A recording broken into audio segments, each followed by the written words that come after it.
Kaniya, dati naman ni Kaniya ay kay Ezekiel na muna, di mapalamara ang taong nilikha niya. Kay matsarang puyapos kung nagbabalik ang loob, kung nagbabalik ang loob, at tumatawag sa Diyos, pangako niyang tibubos, patatawarin ding lubos. Lalo na kung magtika, ipagkumpisa lang sa lahat, ipagkumpisa lang sa lahat, ay sumunod at tumalima sa ibinigay na parusa ng kahalilingan niya. Paglilimos, pangangali, paghahampas niyang ani, paghahampas niyang ani, at kung may papasa sa uli, anumang bagay at uri ay ganapin dali-dali. Kung ito ay naganap na, masusunod para-para, masusunod para-para, ay sukat namang umasa, masasakulan ng grasya ang kaniyang kaluluwa. Diyos ay di mapagtanim, dili tao para natin, di tao para natin,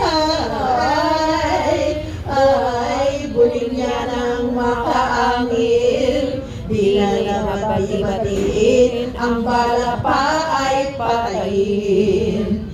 Sa labing-buning propeta, di baga maraming sala, di baga maraming sala, ay nang magsisi at magtika, ay bilis na ang grasya, ang kaniyang kaluluwa. At gayon din si San Pedro, nang tumatawa sa maestro, nang tumatawa sa maestro, ay pinatawa ng totoo, dinatingin at natamo ang tuwa sa paraiso. At si Magdalena naman, di baga makasalanan, di baga makasalanan, ay gayong sala ng tangisan, pinagpalang dinaliban nitong Diyos na maalam.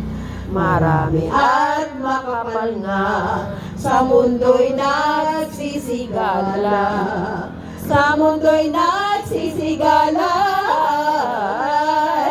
ay mga taong masasama, ng mga sisising misula ay naging santong dakila.